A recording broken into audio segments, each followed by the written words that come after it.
Okay, so back to Sumeria. One of the big traits of Sumeria was that they were very active in trading.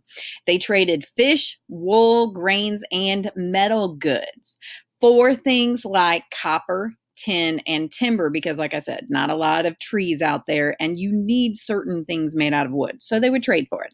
But the copper and the tin are very important because if you remember when we talked about the the third age, it was called the Bronze Age.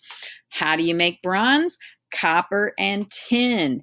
It was the Sumerians who invented the use of bronze, which is another reason why they were one of the first civilizations. Another thing that they invented was writing. The first writing was called cuneiform. If you can look at that little tablet right there on the side, that is one of the earliest forms of writing. It started out as a way just to keep records, but then they started writing even full epic poems. The Epic of Gilgamesh was a Sumerian poem. But there were many other things that were invented. They invented the wheel. That's why I had that picture of the bicycle losing the wheel. They invented the potter's wheel, which is going to make much more sophisticated and longer lasting pottery. They invented bronze. They invented the sundial so that we can keep time. Aren't we happy that they invented a way to keep time so we know exactly when we're supposed to be to class and everything?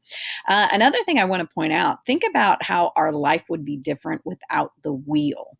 I mean, seriously, we use the wheel for everything. Just getting from one place to the other with the car or the bicycle. You cannot really transport large equipment unless you either do it via water or by just human strength without it.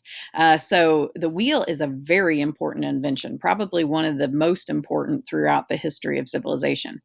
Going to the next slide, if you're not done, pause it.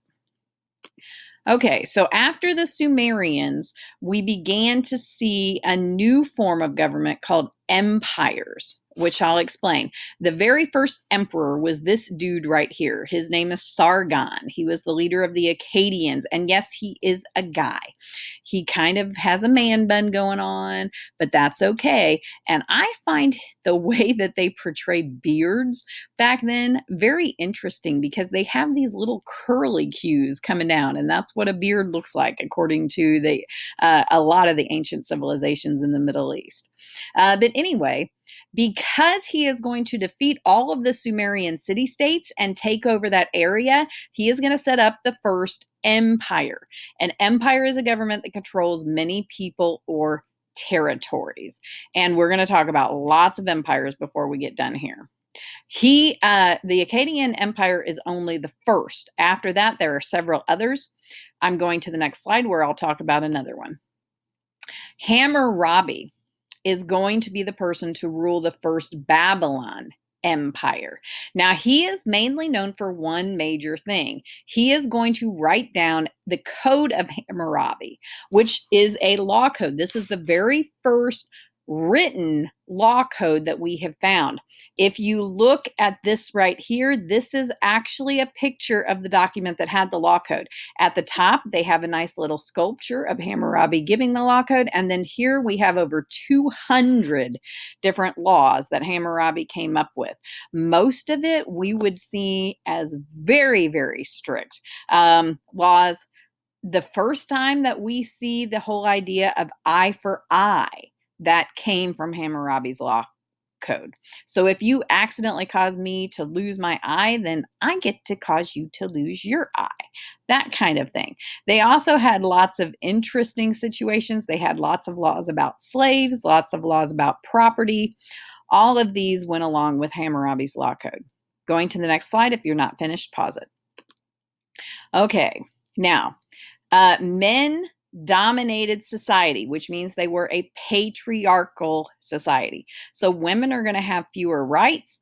Man is the ruler of the family. This is going to be true of almost every civilization that we talk about.